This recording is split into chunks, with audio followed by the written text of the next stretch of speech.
मंत्री निर्मला सीतारमण ने मोदी 3.0 का पहला आम बजट पेश कर दिया है। बजट में भारत की अर्थव्यवस्था, जनता, सरकारी और प्राइवेट नौकरी और महंगाई से जुड़े बड़े ऐलान किए गए हैं। ये बजट निश्चित तौर पर देश के मिडिल क्लास लोगों के लिए बहुत फायदेमंद साबित होने वाला है। तो आइए अब एक एक करके आपको बताते हैं बजट से जुड़ी सारी जरूरी और खास बातें। सरकार ने बजट में 9 सूत्रों की स्कीम बनते हुए खासतौर पर अन्नदाता, गरीब, युवा और महिलाओं पर फोकस किया है। सबसे पहले देश के किसानों की बात करें तो एग्रीकल्चर सेक्टर के लिए 1.52 लाख करोड़ रुपए खर्च करने का ऐलान हुआ है। इसमें देश के 400 जिलों में डिजिटल पब्लिक इंफ्रा, खरीफ फसलों का डिजिटल सर्वे और 5 राज्यों में किसान क्रेडिट कार्ड जारी किए जाएंगे। उसके बाद गरीब वर्ग के लिए पीएम गरीब कल्याण योजना की सब्सिडी को 5 साल तक के लिए बढ़ा दिया गया है। बजट में खास तौर पर युवाओं को लेकर कई बड़े ऐलान हुए हैं। तो चलिए अब जानते हैं कि बजट में युवाओं को क्या मिला है।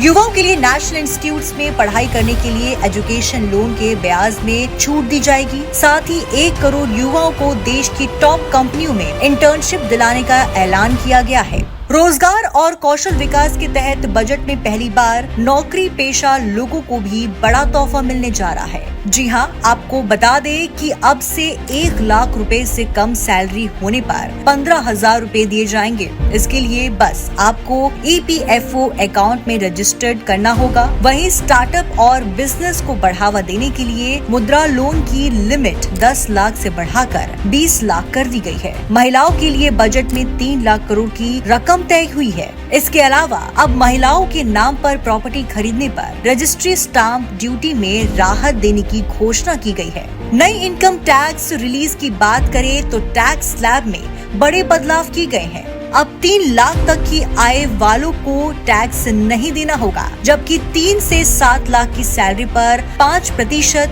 7 से 10 लाख रुपए सैलरी पर 10%, 10 से 12 लाख पर 15%, 12 से 15 लाख सैलरी पर 20% और 15 लाख या उससे ज्यादा इनकम होने पर 30% टैक्स तय किया गया है। चलिए अब आपको बताते हैं कि इस बार के बजट में क्या सस्ता और क्या महंगा हुआ, जिसका आपकी जेब और डेली लाइफ पर सीधा असर पड़ेगा।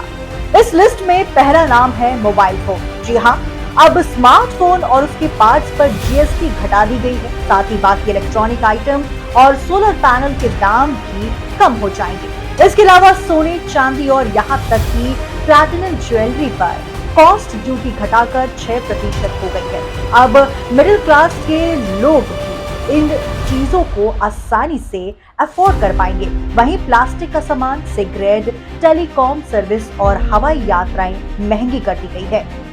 वहीं बिहार और आंध्र प्रदेश को इस आम बजट से काफी उम्मीदें थी और मोदी सरकार दोनों राज्यों की उन उम्मीदों पर खरा उतरी है। आपको बता दें कि बजट में आंध्र प्रदेश को 15,000 करोड़ और बिहार को 41,000 करोड़ की सहायता राशि दी जा रही है।